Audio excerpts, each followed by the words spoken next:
నమస్తే, welcome to Ankusam news. Anantapuram నగరంలో ఈ నెల 29వ తేదీన సామాజిక బస్సు యాత్ర బహిరంగ సభ 4.5 ఏళ్లుగా ప్రజలకు ఏం చేశామన్నది ప్రజలకు వివరించేందుకే సామాజిక సాధికార బస్సు యాత్ర చేపట్టినట్టు అనంతపురం ఎమ్మెల్యే అనంత వెంకటరామరెడ్డి తెలిపారు. నగరంలోని ఆపిల్ గార్డెన్స్ లో సామాజిక సాధికార బస్సు యాత్రపై సన్నాహక సమావేశం నిర్వహించారు. ఈ కార్యక్రమంలో మేయర్, డిప్యూటీ మేయర్లు, కార్పొరేటర్లు, ఇతర ముఖ్య నాయకులు పాల్గొన్నారు. ఈ సందర్భంగా ఎమ్మెల్యే అనంత వెంకటరామరెడ్డి మాట్లాడుతూ 76 ఏళ్ల స్వాతంత్ర భారతదేశంలో ఏ ముఖ్యమంత్రి చేయని విధంగా వైఎస్ జగన్మోహన్ రెడ్డి సామాజిక న్యాయం చేస్తున్నారని చెప్పారు.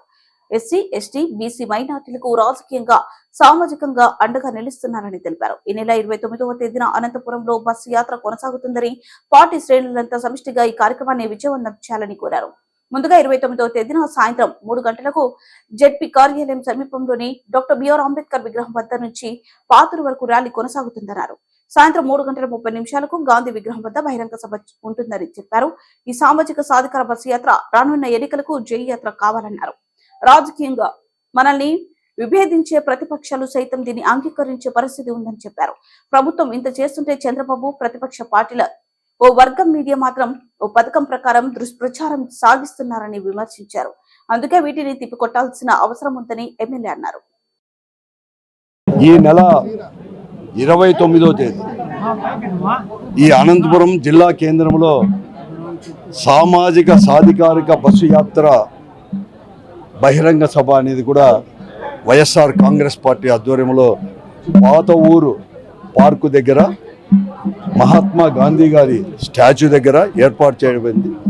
దాన్ని పెద్ద ఎత్తున విజయవంతం చేయాలని చెప్పేసి కూడా కోరుతూనే ఈరోజు ఈ కార్యకర్తల సమావేశం అందరూ కూడా రాష్ట్రంలో జగన్మోహన్ రెడ్డి గారి నాయకత్వంలో 4 సంవత్సరాల 7 మాసాలు కూడా ప్రభుత్వం కూడా ఏర్పడి కూడా పరిపాలన కూడా చేశాం.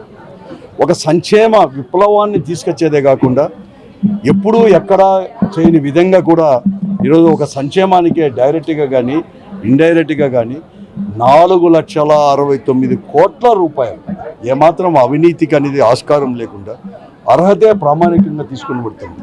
ఈ బెనిఫిట్స్ అన్నీ కూడా దాదాపుగా 80% మంది కూడా ఎక్కువ కూడా ఈ సంక్షేమ కార్యక్రమాలన్నీ కూడా ఈరోజు బలహీన వర్గాల వారికే చెందింది కూడా. అంతేకాకుండా సామాజికంగా కూడా ఎంతో కూడా వెనుకబడిన బలహీనంగా చూస్తున్న మహిళలకు కూడా వారిని కూడా చేదోడు వాదోడుగా ఉండాలని చెప్పి వారిని కూడా ఒక ఆర్థికంగా కానీ సామాజికంగా కానీ ముందుకు తీసుకురావాలని చెప్పేసి అనేక రకాలు కూడా ఇంటి పట్టా దగ్గర నుంచి ప్రతి ఒక్కరు కూడా ఇచ్చారు. అంటే అనేక ఒక విప్లవాత్మక ఇవన్నీ తీసుకొని రావడం జరిగింది.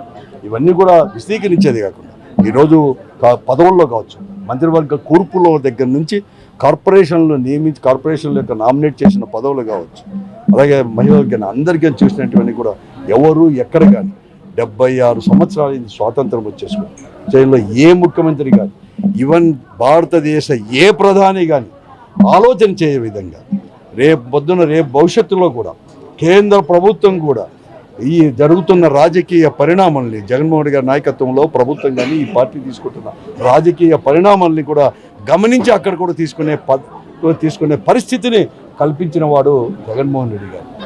ఆ పరిస్థితిని ఇవన్నీ కూడా వివరించడానికి మేము ఏం చేశామని చెప్పడానికి